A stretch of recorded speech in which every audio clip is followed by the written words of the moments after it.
qu'il est bon d'être dans la maison du Seigneur. Amen. Les prophéties s'accomplissent rapidement et nous nous rendons compte que nous sommes très très proches de la venue du Messie ou du Messie, n'est-ce pas? Tous les signes du retour du Christ sont là et le Christ est à la porte. Le Christ est très proche. Cependant, dans les écrits des prophètes juifs et même dans l'Ancien Testament, nous voyons que la bonne volonté est très importante pour être prêt à recevoir le Mashiach. Amen. La bonne volonté est très importante pour être sauvé lorsque Jésus reviendra. Nous allons voir dans les écrits juifs et dans l'Ancien Testament, que se passe-t-il quand tu as de la bonne volonté? Quelle est l'importance de la bonne volonté pour que tu sois sauvé? C'est un message d'une extrême importance et ce n'est pas par hasard que nous l'écoutons aujourd'hui. Prions le Seigneur, notre Dieu, notre Père, nous voulons que tu nous éclaires sur l'heure prophétique grave que nous vivons en ce moment et que tu nous montres, Seigneur, comment être prêt pour recevoir le Mashiach ou le Messie tant attendu. Ouvre notre intelligence. Par ton Saint-Esprit, nous t'avons prié au nom de Jésus-Christ. Amen. Nous voyons que toutes les prophéties sont en train de s'accomplir et nous montrent que le retour, la venue du Messie est très proche. Nous voyons des signes dans le monde de la nature, nous voyons des signes dans les nations, nous voyons des signes dans le peuple même du Seigneur qui montrent que le retour du Christ est très très proche.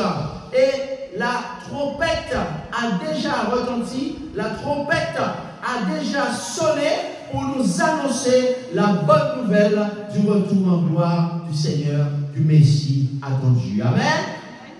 Et beaucoup de nations l'attendent avec impatience. Maintenant, nous allons voir que dans le passé, comment le peuple choisi de Dieu, les descendants d'Abraham, connaissaient la prophétie, connaissaient cette prophétie, et pourtant, comment ils n'ont pas accueilli le Messie. Qu'est-ce qui s'est passé? Qu'est-ce qui s'est passé à l'époque pour que le Messie n'a pas été accueilli comme il le devait? Et comment aujourd'hui également, le peuple de Dieu aujourd'hui, les chrétiens, les enfants de Dieu dans le monde entier, quelle que soit leur religion, les enfants de Dieu, quel danger y a-t-il qu'eux-mêmes aussi risquent de ne pas accueillir le Mashiach ou le Messie? C'était au 8e siècle avant Jésus-Christ. Dans les écrits juifs, il s'appelle Isaïe. C'est le fils d'Amos. Et dans l'Ancien Testament chrétien, il se nomme Ésaïe, au 8e siècle avant Jésus-Christ. À une époque où le peuple de Dieu a abandonné l'Éternel, la parole de Dieu déclare, lisons ensemble Ésaïe chapitre 1, Ésaïe chapitre 1er, lisons tous ensemble à partir du chapitre 1er du livre d'Ésaïe, comment le peuple de Dieu a abandonné l'Éternel. Ésaïe chapitre 1, lisons ensemble. C'était une époque d'une extrême gravité. la parole de Dieu déclare ceci dans le livre d'Isaïe. Eh bien, cieux, écoutez, terre, prêtez l'oreille, car l'Éternel parle. J'ai nourri et élevé des enfants, mais ils se sont révoltés contre moi. Le bœuf connaît son possesseur, et l'âne la crèche de son maître. Israël ne connaît rien, mon peuple n'a point d'intelligence. En venant ici, nous avons croisé un berger qui conduisait des chèvres au pâturage. Et nous avons été émerveillés de voir comment la plupart de ces chèvres étaient libres de toute entrave, n'étaient pas attachées, et pourtant elles suivaient leur berger. Ces animaux connaissent leur maître. Ces animaux savaient qu'il est leur maître et ils les suivaient sans corde, sans entrave, sans chien. Ils suivaient adultes, chèvres adultes, comme chevreaux suivaient leur berger. Et pourtant, la parole de Dieu dit que le peuple de Dieu, les enfants de Dieu, ne connaissent pas l'Éternel. Ésaïe 1, il dit, j'ai nourri et élevé des enfants. C'est moi qui les ai fait sortir du pays d'Égypte, du pays de la servitude, de l'esclavage des pharaons. Et pourtant, ils se sont révoltés contre moi. Il dit que le bœuf connaît son possesseur et l'âne la crèche de son maître, mais Israël ne connaît rien. Chers amis, le Seigneur déclare qu'au verset 4 du livre d'Isaïe, Isaïe chapitre 1er verset 4, il dit ils ont abandonné l'Éternel. Ils ont abandonné l'Éternel et ils ont méprisé le Saint d'Israël. Ils se sont retirés en arrière. Chers amis, la parole de Dieu déclare que à l'époque du prophète Ésaïe, pour l'Ancien Testament, et Isaïe pour les anciens, pour les écrits sacrés juifs, eh bien, le peuple de Dieu a abandonné l'Éternel. Maintenant, pourquoi? C'est ce que nous allons examiner. Pour quelle raison le peuple de Dieu, le peuple choisi de Dieu, les descendants d'Abraham, à l'époque d'Isaïe, ont abandonné l'Éternel et n'ont pas accueilli le Mashiach, n'ont pas accueilli le Messie? Et quelles ont été les conséquences du fait que le peuple de Dieu a abandonné l'Éternel? Alors, les conséquences sont graves. Les conséquences, nous les lisons au verset 7 d'Isaïe chapitre 1. Isaïe au chapitre 1, et nous allons lire au verset 7. Il y a des conséquences extrêmement graves du fait que le peuple d'Israël, à l'époque d'Isaïe, a abandonné l'Éternel. Et nous allons voir qu'aujourd'hui, le peuple de Dieu peut commettre cette erreur également. Isaïe chapitre 1er, nous lisons à partir du verset 7. Nous lisons: votre pays est dévasté, vos villes sont consumées par le feu. Quel est le problème? Il y a la destruction. Le pays a commencé à être détruit. Le feu, c'est-à-dire quoi? La guerre. N'est-ce pas? Des étrangers dévorent vos campagnes sous vos yeux. Ça veut dire que les villes ne sont pas épargnées, mais les campagnes non plus. Ils ravagent, détruisent comme des barbares. Chers amis, la parole de Dieu nous dit que le peuple de Dieu il y a des conséquences lorsque les enfants de Dieu, n'est-ce pas, ne sont pas reconnaissants du fait que Dieu les a nourris, que Dieu les a fait sortir d'Égypte en tant qu'esclaves. La parole de Dieu nous dit quelles ont été les conséquences du fait qu'ils ont abandonné l'Éternel. Alors ils sont tombés dans dans l'immoralité. Et nous voyons que au verset 8, eh bien, on nous dit que la fille de Sion, n'est-ce pas, est comme une cabane dans une vigne. Donc elle n'est pas aucune ville comme une ville épargnée. Et au verset 9, il dit qu'il n'y a qu'un faible reste. Il n'y a qu'un faible reste qui a été épargné. Il utilise le terme de reste. Et quelles ont été les conséquences du fait qu'ils ont été injustes envers Dieu? Parce que Dieu les a nourris, Dieu les a fait sortir du pays d'Égypte. Les conséquences sont graves parce qu'il dit, si Dieu nous eût conservé un reste, nous serions comme Sodome, nous ressemblerions à Gomorrhe. Ça veut dire qu'ils seraient complètement détruits. Mais si Dieu fait allusion à Sodome et Gomorrhe par la bouche du prophète Isaïe, c'est parce que les péchés de Sodome, les péchés de Gomorrhe sont également rentrés dans le peuple de Dieu, dans le peuple choisi. Et quels étaient les péchés de Sodome et Gomorrhe? C'est l'immoralité sexuelle et notamment le péché contre nature. Le péché contre la nature. Ils ont changé l'usage naturel pour un usage contre nature. Voilà de quoi était tombé le peuple de Dieu à l'époque du prophète Isaïe. Et, chers amis, la parole de Dieu nous dit que, eh bien, par amour pour son peuple, Dieu, la bonne nouvelle, c'est que par amour pour son peuple, Dieu suscite un jeune prophète, Isaïe, pour les interpeller et leur annoncer la venue du Mashiach. Amen. Dieu va envoyer un jeune homme, Isaïe, le fils d'Amoz, pour les préparer à la venue du Messie, pour le salut de son peuple et pour le salut de l'humanité. Amen.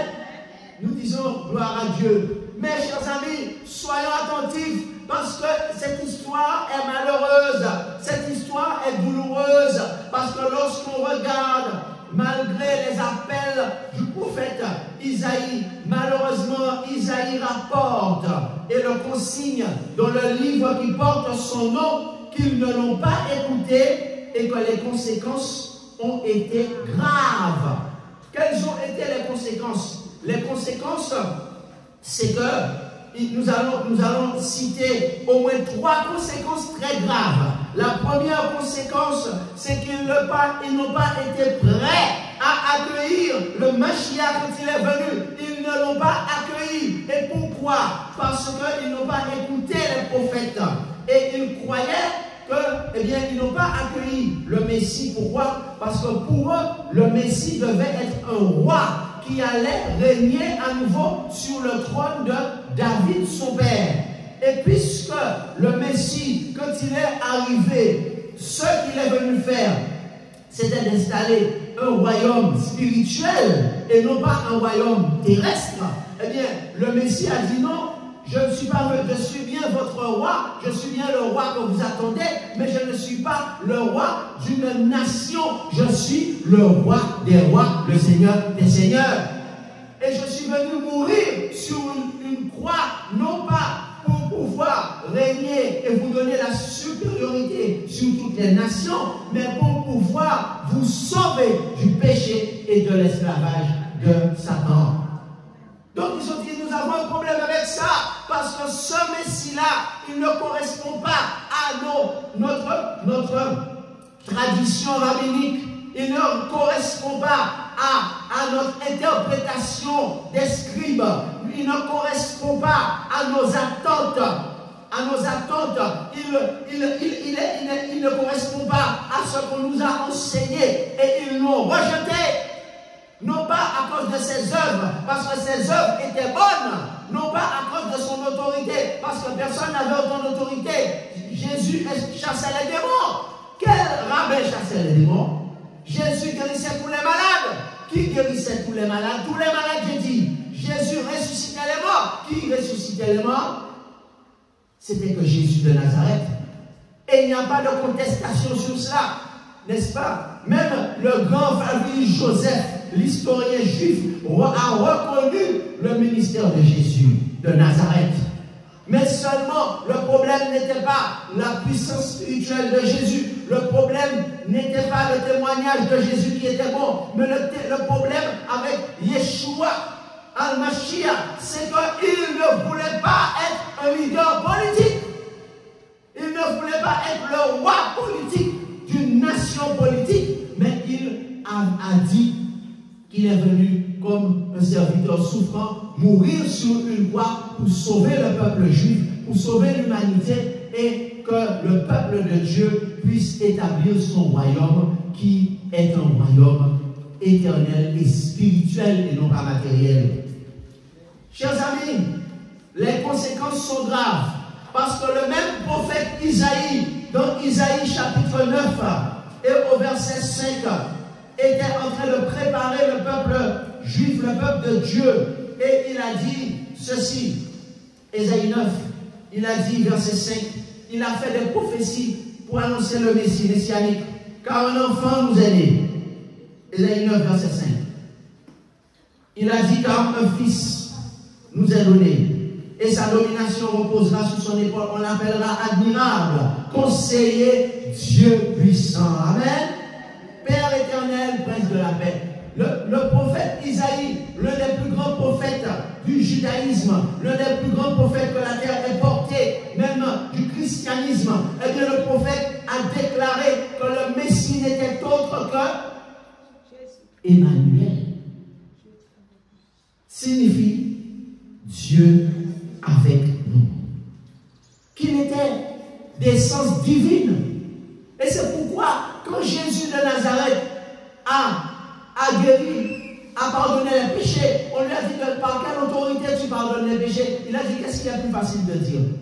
Prends ton lit et marche après 40 ans de paralysie ou je te pardonne tes péchés. Il a dit au paralysé de Bethesda, prends ton lit et marche. Et l'homme paralysé depuis 38 ans s'est mis debout et il a marché.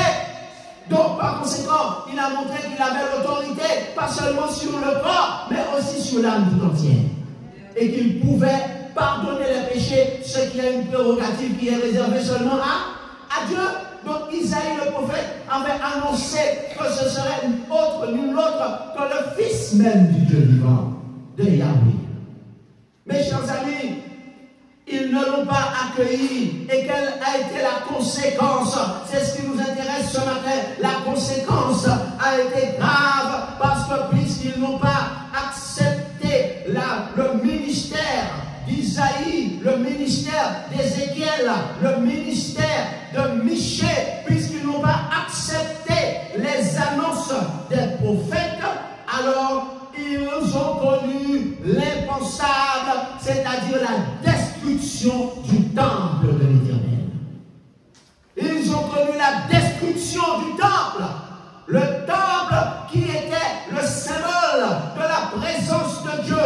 Le temple qui était le symbole de l'autorité de Dieu en Israël. Dieu a laissé les peuples ennemis détruire le temple.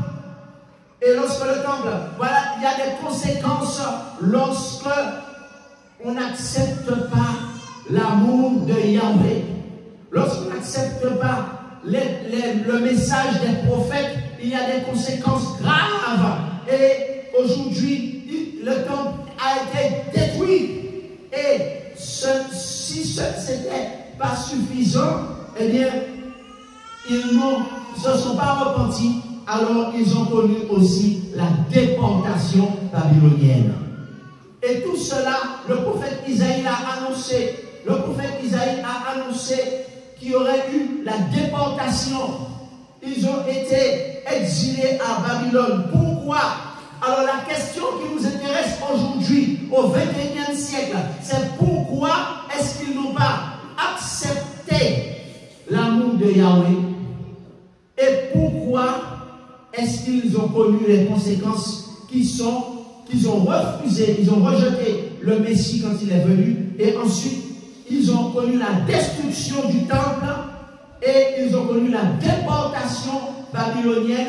Mais la bonne nouvelle, c'est que Dieu leur dit, si vous revenez de vos péchés, si vous vous repentez, eh bien, je vais envoyer Cyrus, mon roi, et Cyrus a donné l'ordre de rebâtir le temple. Amen. Mais aujourd'hui, où est le temple de Cyrus? Où est le temple aujourd'hui? Le temple a été encore détruit. Le temple a été encore détruit. Et il y a eu encore une autre destruction dans notre temple qui a été construit. Pourquoi est-ce que, eh bien, ils se sont révoltés contre Dieu? Et pourquoi ils ont dû affronter la déportation? Et pourquoi ont-ils dû affronter la destruction du temple? La parole de Dieu est révélée dans la bouche du prophète Isaïe au chapitre 1er et au verset 19. La réponse est celle-ci. Si vous avez de la bonne volonté, alléluia, le problème du peuple de Dieu, c'est que le peuple de Dieu n'avait pas de la bonne volonté. Pourquoi est-ce que le peuple de Dieu a abandonné l'Éternel? Et pourquoi les conséquences ont été aussi graves, c'est-à-dire la perte de leur autonomie en tant que nation, puisqu'ils ont été conquis par les Babyloniens, ensuite par les Médo-Persans, et ensuite par les Romains, et que leur temple a été détruit plusieurs fois. Pourquoi le temple, le symbole de la présence de Dieu, de la sainte Shekinah, Dieu a-t-il permis, Yahweh a-t-il permis qu'il soit détruit? Le prophète Isaïe déclare que c'est parce que le peuple de Dieu n'avait pas de la bonne volonté. Alors aujourd'hui, les prophètes, tournons-nous vers les écrits des prophètes, des anciens livres sacrés, juifs et chrétiens, pour comprendre ce que signifie avoir de la bonne volonté et quel est l'impact sur retrouver la présence de Dieu parmi son peuple, et deuxièmement, accueillir le Mashiach. La bonne volonté est extrêmement importante et nous allons comprendre ce que signifie ne pas avoir de la bonne volonté. Qu'est-ce que ça veut dire? Au chapitre 1er, le Seigneur déclare que le peuple avait décidé de ne pas avoir de la bonne volonté. Comment? Ésaïe 1, verset 10. Eh bien, ils ont remplacé la bonne volonté par des sacrifices. Ésaïe 1, verset 10, le Seigneur dit, écoutez la parole de l'Éternel, chef de Sodome, prête l'oreille à la loi de notre Dieu, peuple de Gomorrhe, parce qu'en réalité, ils ont accepté la conséquence, ils ont accepté l'immoralité sexuelle. Pourquoi? Parce qu'il faut savoir que lorsqu'on rejette Dieu, Yahweh, le seul, l'unique, vrai Dieu, eh bien, qu'est-ce qui se passe? Automatiquement, les anciennes idoles que nos pères, vous savez que la nation, le peuple de Dieu, a pour ancêtre Abraham, et que Térak, le père d'Abraham, adorait des idoles. Lorsqu'on lit les écrits sacrés, on voit que Térak était un idolâtre. Et ces anciennes idoles, Abraham les avait abandonnées au profit de l'adoration du seul et unique Dieu qui est Yahweh. Mais puisqu'ils ont abandonné Yahweh, le Dieu de leur père Abraham, alors les anciennes idoles de bois, de pierre, qui ne sont que des statues qui ne font rien, mais il y a des démons derrière ces idoles. Et ces démons-là sont revenus pour les diriger, et ce sont ces démons qui les ont précipités dans l'adoration de... C'était quoi ces faux dieux? Eh bien, l'adoration de Baal, qui était une adoration abominable aux yeux de Dieu, puisque c'est une adoration qui consistait à faire brûler des enfants dans le feu. Et Dieu déclare que c'est une adoration odieuse pour lui. Dieu ne voulait pas cela. Et une adoration qui consistait dans l'immoralité sexuelle, notamment les prostituées sacrées, et notamment également le péché contre nature. Voilà pourquoi Dieu parle ici, il dit chef de Sodome, peuple de Gomorrhe. Et en réalité, pourquoi ils sont tombés? Ils sont tombés dans les péchés. Le peuple de Dieu a décidé avoir de la bonne volonté. Ça veut dire que c'était une décision consciente, une décision réfléchie de ne pas obéir à Yahweh. Et puisqu'ils ont pris cette décision, alors maintenant, ils ont décidé de remplacer l'obéissance par des sacrifices. Au verset 11, Dieu dit: qu'ai-je à faire de la multitude de vos sacrifices? Je suis rassasié, dit l'Éternel. Je suis rassasié des holocaustes de béliers, de la graisse des veaux. Je ne prends point plaisir au sang des taureaux et des brebis et des boucs. Dieu dit au verset 12, quand vous venez, vous vous présentez devant moi, qui vous demande de souiller mes parvis? Cessez d'apporter de vaines offrandes. J'ai en horreur l'encens, les nouvelles lunes, les sabbats et les assemblées. Je ne puis voir le crime s'associer aux solennités. En réalité, chers amis, qu'est-ce que Dieu leur reproche? Le Seigneur leur reproche au verset 10, Isaïe 1, verset 10, prête l'oreille à la loi de notre Dieu. Ils ne veulent plus écouter la loi de Yahweh. Et pourtant, les prophètes, notamment Josué, les prophètes avaient ressorti la loi de Dieu et avaient fait lire la loi de Dieu, ce qui avait poussé à la construction du temple par Salomon. La lecture de Torah, la lecture de la loi de Dieu.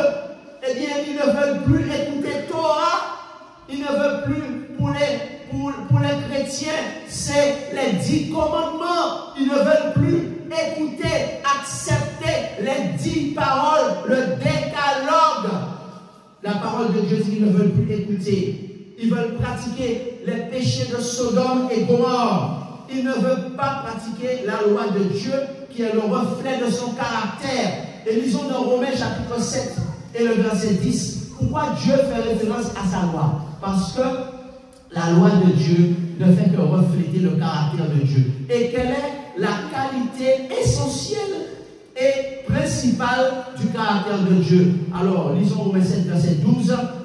Il nous dit la loi de Dieu est sainte. Et le commandement est saint, juste et bon. Amen. Donc, par conséquent, en réalité, qu'est-ce que ça veut dire la mauvaise volonté? N'est-ce pas? Que se passe? Alors, ils ont de la mauvaise volonté. Ça veut dire qu'ils ont tout simplement pris la décision consciente et réfléchie de pouvoir rejeter le caractère de Dieu qui est la sanctification ou la sainteté.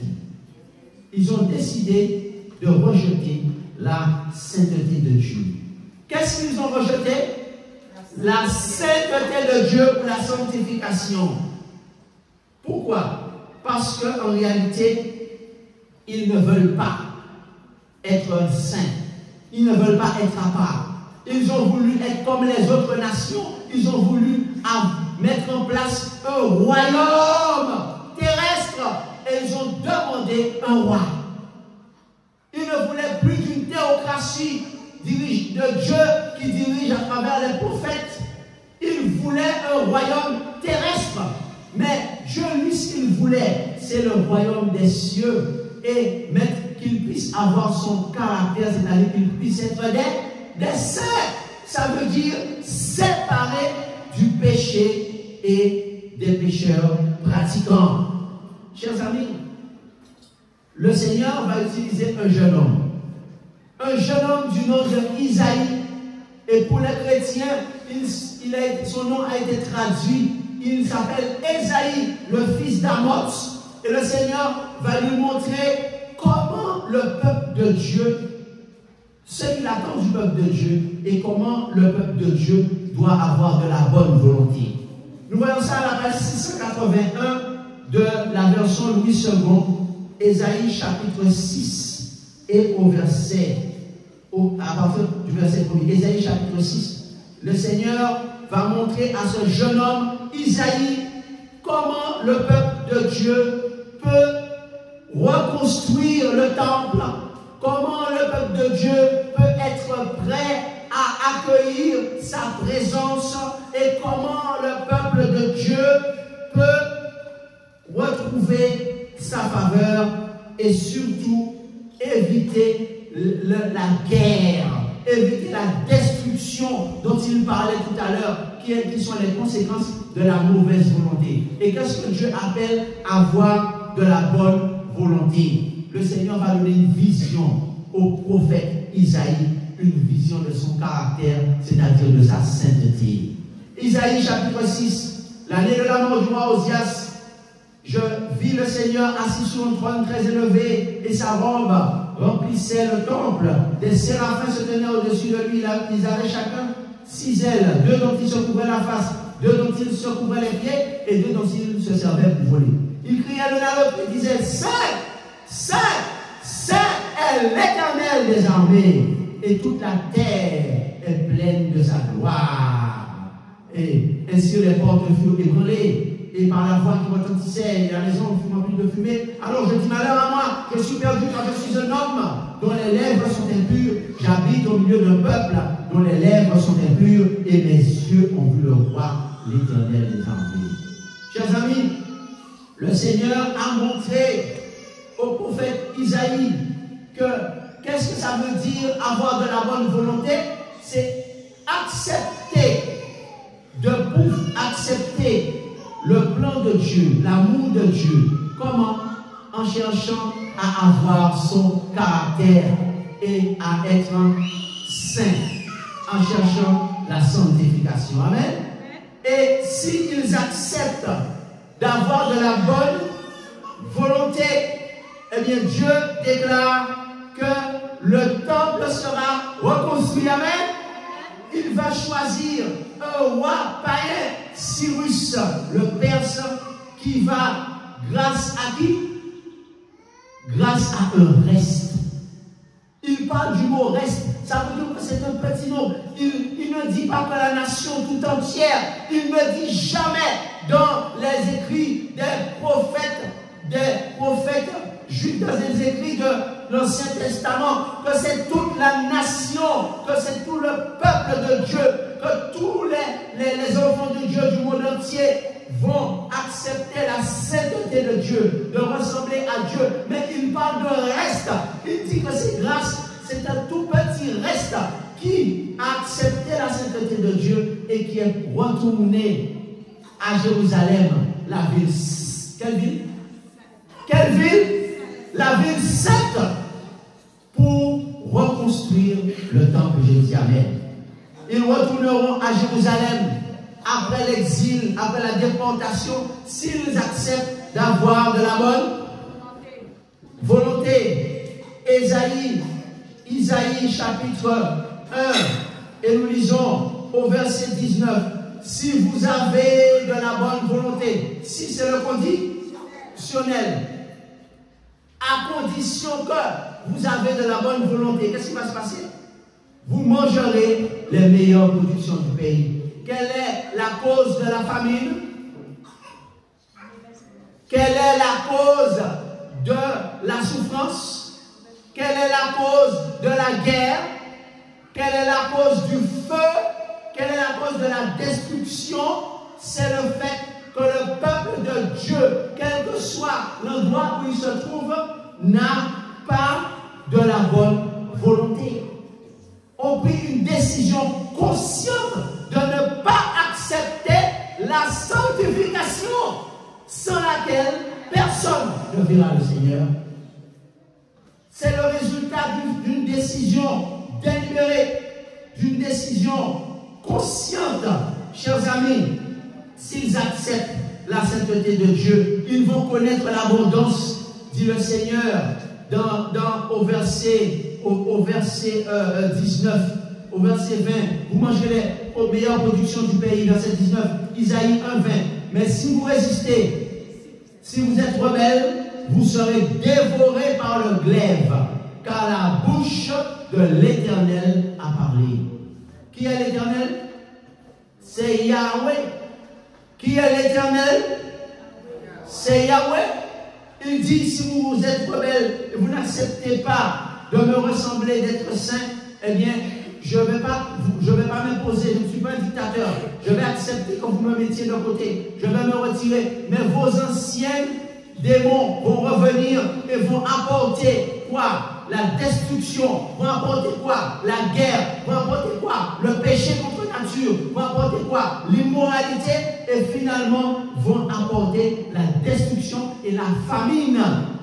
Chers amis, le Seigneur dit qu'il va rétablir la justice dans le pays s'ils acceptent d'être des saints ou des sanctifiés. Lisons Ésaïe chapitre 1 verset 26, qu'est-ce qu'il dit? Je rétablirai les juges pour tels qu'ils étaient autrefois, étaient conseillers tels qu'ils étaient au commencement. Après cela, on appellera Jérusalem la capitale, la ville de la justice, la cité fidèle. Amen.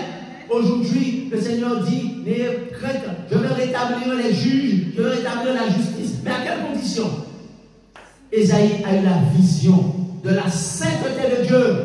Ésaïe a eu une vision et Ésaïe a voulu recadrer le peuple de Dieu. Maintenant, la question fondamentale qui nous préoccupe aujourd'hui, en ce début du XXIe siècle, en cette période de messianique, c'est à quel moment un homme peut-il exercer sa volonté? Voici la question qui nous préoccupe. Et Dieu qui a créé l'homme donne la réponse. Amen. Lisons à la page 686 de la version Louis II dans Ésaïe chapitre 7 et le verset 15. Puisque le problème, c'est un problème de bonne volonté, alors Dieu va répondre.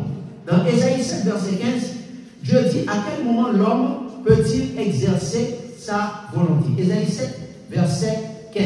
Une autre prophétie messianique où il parle du Mashiach, du Messie promis. Ésaïe 7, verset 15, il dit, alors verset 14, le Seigneur lui-même donnera un signe. Voici, la jeune fille deviendra enceinte, elle enfantera un fils, et elle lui donnera le nom d'Emmanuel. Isaïe 7, 15, il mangera de la crème et du miel jusqu'à ce qu'il sache rejeter le mal et choisir le bien. Mais avant que l'enfant sache rejeter le mal et choisir le bien, le pays dont tu crains les deux rois sera abandonné. Le pays dont tu crains les deux rois. La monarchie séparée. La monarchie, le royaume du nord, le royaume du sud. Juda, Israël, le Seigneur montre que, eh bien, le pays a été abandonné, divisé, parce qu'ils n'ont pas accepté, n'est-ce pas, la sainteté de Dieu. Alors la question, à quel moment un homme peut-il exercer sa volonté? Dieu qui a créé l'homme donne la réponse. Il dit qu'un enfant, dans sa petite enfance, n'a pas la capacité d'exercer sa volonté. Waouh! Ça c'est intéressant. Alors, qu'est-ce que Dieu est en train de dire par là? Chers amis, la science ne s'oppose pas à la croyance spirituelle. Parce qu'en réalité, les scientifiques sont capables de confirmer les croyances spirituelles. Les scientifiques font des découvertes qui confirment ce que le grand créateur a déjà dit il y a plus de 2000 ans à un jeune homme, le fils d'Amos, Ésaïe, de dit gloire à Dieu. Parce que aujourd'hui, eh bien, il y a des recherches scientifiques, notamment dans le domaine des neurosciences, dans le domaine de l'étude du cerveau humain. Aujourd'hui, les hommes ont accès à l'imagerie médicale. Et vous savez ce que les chercheurs, les scientifiques ont découvert? Ce que les neurologues ont découvert, ce que les pédopsychiatres ont découvert, eh bien, ils ont découvert que un enfant, quand il naît avec un cerveau immature. Les recherches aujourd'hui en anatomie ont révélé, notamment par l'imagerie médicale, nous avons beaucoup de chance parce que nous avons la possibilité d'avoir l'imagerie médicale aujourd'hui, ont révélé que l'enfant naît avec un cerveau qui n'est pas mature. Ça veut dire qu'il n'a pas encore le poids d'un cerveau adulte. C'est un cerveau qui doit se développer, qui n'est pas encore complètement développé. Donc, chers amis, l'enfant, quand il naît, il n'a pas encore toute la conscience. D'ailleurs, les recherches ont prouvé, grâce aux électroencéphalogrammes, lorsqu'on étudie l'électricité qu'il y a dans le cerveau, le fonctionnement du cerveau d'un enfant, que le cerveau d'un enfant ne fonctionne pas de la même manière que le cerveau adulte. Et les recherches ont démontré que l'enfant, avant l'âge de 7 ans, il n'a pas encore la capacité d'exercer pleinement sa volonté. Waouh! Eh bien, qu'est-ce que Dieu a révélé à Isaïe? Que l'enfant, pendant qu'il mange de la crème et du miel, il n'est pas encore capable de rejeter le bien, de choisir le mal. Il est encore dans une phase où il ne peut pas exercer une volonté. Donc, ce qui signifie, chers amis, que quand l'enfant, il n'a pas encore 7 ans, qu'est-ce qu'il fait? Son cerveau n'a pas encore, son cerveau est en train de développer des croyances. Les scientifiques disent que l'enfant, jusqu'à l'âge de 7 ans, ses croyances sont en train de se former, n'est-ce pas? Sa conscience est en train de se former. Comment? Eh bien, il est comme une caméra. Il est comme une caméra qui filme tout ce qu'il voit. Il n'a pas encore la conscience. Il filme tout ce qu'il voit. Et au fur et à mesure que son cerveau mature, eh bien, il y a une meilleure connexion entre les deux hémisphères. Et l'enfant commence à se forger ses propres croyances. L'enfant commence à imiter le comportement des adultes qui sont autour de lui. Et quand il atteint l'âge de 7 ans, selon les scientifiques, à ce moment-là, il est capable d'exercer sa volonté. Que disons-nous? Gloire à Dieu. Donc, ce qui signifie des choses très importantes, c'est que Dieu dit à son peuple, vous n'avez aucune excuse, parce que vous n'êtes plus des enfants.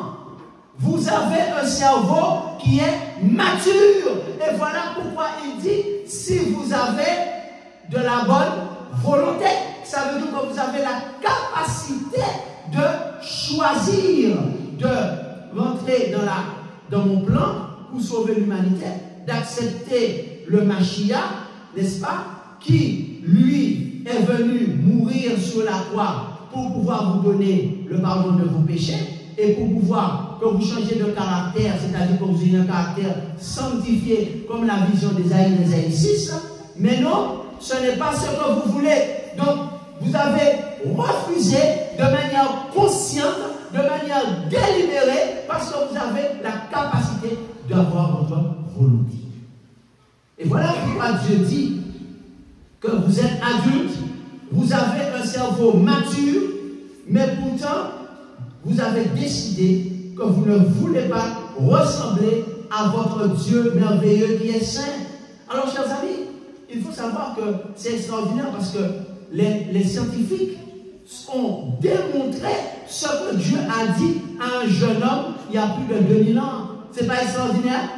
Aujourd'hui, avec l'imagerie médicale, avec les progrès de la neuroscience, eh bien, les scientifiques ont démontré qu'un enfant avant l'âge de 7 ans n'est pas capable vraiment d'exercer sa propre volonté parce qu'il n'a pas toute la conscience. Mais ici, le Seigneur déclare que vous êtes adulte et vous avez pris une décision et malgré le fait que votre Dieu est merveilleux, tu ne veux pas ressembler à ton Dieu qui est merveilleux, mais qui est saint. Mais pourtant, qu'est-ce que tu préfères? Ésaïe 1, verset 11, tu préfères remplacer la sainteté par les sacrifices. Tu ne peux pas remplacer la sainteté de Dieu par des sacrifices. Tu ne peux pas apporter des offrandes pour mettre de côté la loi de Dieu. En effet, le Seigneur Seigneur dit par la bouche du prophète Ésaïe que, eh bien, Ésaïe 1, verset 13, dans Ésaïe 1, verset 13, il dit que tu ne peux pas apporter des offrandes après avoir commis le crime. Tu ne peux pas remplacer la sainteté par les sacrifices.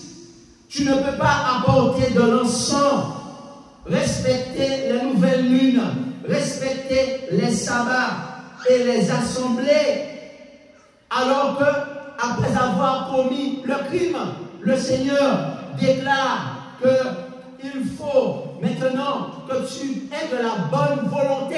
Ça veut dire que tu prennes la décision d'être dans la sainteté de Dieu. Et le fait pour toi de multiplier des prières, Ésaïe 1, verset 15, avec tes mains pleines de sang, eh bien Dieu n'écoute pas tes prières. Parce que tu veux remplacer la sainteté de Dieu par le sacrifice. Tu penses que parce que tu vas donner des offrandes à Dieu, eh bien, parce que tu vas faire des holocaustes à Dieu après avoir commis le crime, Dieu dit que je n'accepte pas ces offrandes, je n'accepte pas ces sacrifices. Tu vas apporter de l'encens, multiplier des prières avec les mains pleines de sang. Le Seigneur te dit ceci: lève-toi, purifie-toi, enlève la méchanceté de tes actions et cesse de faire le mal, et je vais ainsi pouvoir te restaurer. Je vais restaurer ton pays, je vais restaurer ma relation avec toi, et tu vas retrouver la justice dans ton pays, et tu vas connaître l'abondance. Amen. En effet, dans Isaïe 1, versets 16 et 17, alors nous serons prêts à accueillir le Messie. Dans Ézéchiel 33, également verset 16. Donc par conséquent, ce que le Seigneur dit aujourd'hui à son peuple, il dit, eh bien, que se passe-t-il quand tu as de la bonne volonté? Quand tu as de la bonne volonté, eh bien, le Seigneur te dit que tu seras prêt pour accueillir le Messie. Amen. C'est une conséquence très grave. Tu ne peux pas être prête à accueillir le Messie si tu n'as pas décidé de rentrer dans la sainteté de Dieu. Quand tu seras prêt à avoir de la bonne volonté, à rentrer dans la sainteté de Dieu, eh bien, tu vas arrêter de pratiquer les péchés de Sodome et Gomorrhe, les péchés contre nature. Et quand tu vas accepter de rentrer dans la sainteté de Dieu, eh bien, Dieu va restaurer la justice, Dieu va restaurer la paix, et tu seras prêt à accueillir le Messie. Amen. Si tu veux accueillir le Messie, qui est très proche, nous sommes tout prêts, eh bien maintenant, il faut dire, comme le prophète Isaïe, eh bien, j'ai vu la sainteté de Dieu. Je suis un homme qui a les lèvres impures. Et Dieu va mettre la pureté, le charbon sur ta bouche. Et tu vas accepter de marcher dans la sainteté de Dieu. Et Dieu va te nourrir parce qu'il déclare qu'il n'y aura plus de famine dans le pays. Amen. Et qu'il rétablira la justice. Est-ce que tu as cette décision aujourd'hui de vouloir dire, je veux avoir de la bonne volonté?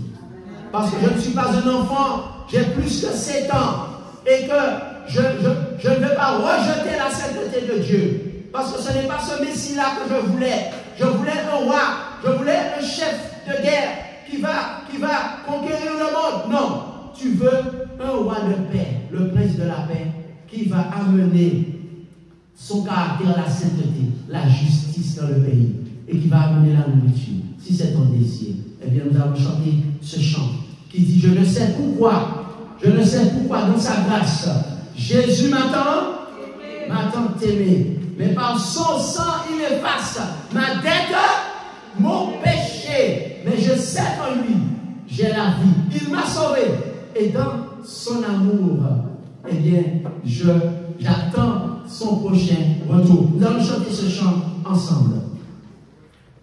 Je ne sais pas. 95. Le 95, notre louange.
Merci Seigneur de ce que tu nous as montré, que tu aimes ton peuple sur la terre, quel que soit le lieu où il se trouve, quelles que soient ses croyances, mais que tu nous appelles à ne pas nous laisser conduire par notre propre intelligence qui peut être obscurcie, par nos traditions qui peuvent être parfois mal comprises, mais à être conduits par l'Esprit de Dieu, le Saint-Esprit, qui nous conduit dans les écrits sacrés, dans les écrits des anciens prophètes juifs, mais aussi de l'Ancien Testament, et qui nous montre que Dieu veut que nous puissions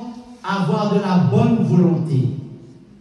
C'est-à-dire prendre la décision d'accepter son amour, lui qui nous a fait sortir d'Égypte spirituelle, c'est-à-dire la maison de péché de Pharaon, le diable, et qui nous a conduits dans la victoire. Eh bien, tu nous demandes d'avoir de la bonne volonté, c'est-à-dire d'accepter de la sainteté de Dieu, d'accepter d'être les saints, c'est-à-dire de nous éloigner du péché, d'accepter la loi de Dieu, toute sa loi, qui est le reflet de son caractère qui est saint, afin que nous puissions recevoir les bénédictions liées au fait d'avoir de la bonne volonté, c'est-à-dire de la nourriture dans notre pays, que nous soyons en Europe, que nous soyons au Moyen-Orient, que nous soyons en Amérique du Sud, que nous soyons en Asie, que nous soyons en Océanie. Tu nous dis que tu veux nous donner de la nourriture, mais il faut que nous abandonnions nos idoles ancestrales qui veulent qu'on soit dans la famine, dans la pauvreté et qui veulent amener le feu et la destruction. Seigneur, aide-nous à accepter d'avoir de la bonne volonté afin que nous puissions, comme Isaïe, demander à être des saints et recevoir la sainte Shekinah, la présence de Dieu parmi son peuple et la justice de Dieu et accepter le Messie qui vient bientôt au nom de Jésus-Christ. Amen. Que l'Éternel te bénisse et te protège, que l'Éternel te regarde avec bonté et qu'il te fasse grâce, et qu'il te fasse grâce, que l'Éternel veille sur toi et t'accorde